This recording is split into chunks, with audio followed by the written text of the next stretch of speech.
আসলে election contest করবেন, জনগণ ভোট দিলে ভোটে যাবেন। এই এই এই এই এই কী বলে, এই স্বপ্নটা যদি আপনারা দেখেন তাহলে কি করবেন? আপনারা এই দেশকে আরেকজনের হাতে তুলে দেবেন।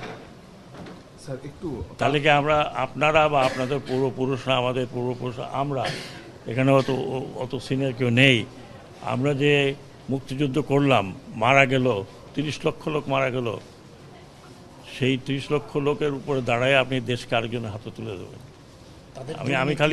আমি খালি অনুরোধ করি যে আর যা করেন এটা করবেন না।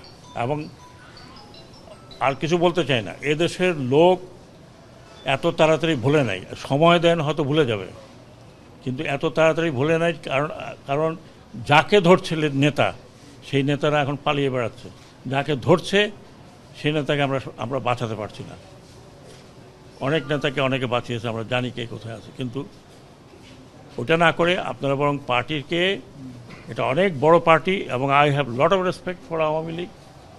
এটা যেটা বললাম যে এটা এই দেশের প্রধান পার্টি একরকম। এক সময় আমাদের মতো বাঙালিদের ভরসার জায়গা ছিল এই পার্টি।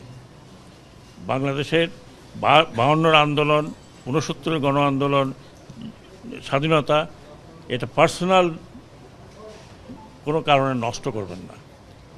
এটা জাতীয় সম্পদ। আপনারা আসুন, যারা রেগুলার করতে চান। এখানে মারামারি কোনো লাভ নেই। আরও কিছু লোকের মৃত্যু আমরা চাই না। অলরেডি 400 থেকে 500, তারও বেশি মারা গেছে উভয় পক্ষে। পুলিশের এই অবস্থা হয়েছে, আনসারের এই অবস্থা হয়েছে।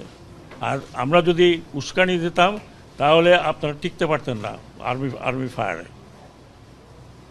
আমরা আর্মিকে মানা করেছি যে ডোন্ট ওপেন ফায়ার। কারণ কাকে মারবেন আপনি? আপনারা এই পুলিশকে দিয়ে কাকে মারিয়েছেন? পুলিশকে দিয়ে মারিয়েছেন আপনার সন্তানকে। আপনার সন্তান না হয় একজন পুলিশের যে সদস্য কি বললেন যে স্যার কটা গুলি লাগে একটা ছেলেকে, তার ছেলের লাশ। এটা করবেন না, অনুরোধ করছি। প্ররোচনায় আসেন না, ব্যক্তিগত স্বার্থে আপনারা এত বড় একটা দলকে নষ্ট করেন না। এটা আমাদের প্রাইড ছিল,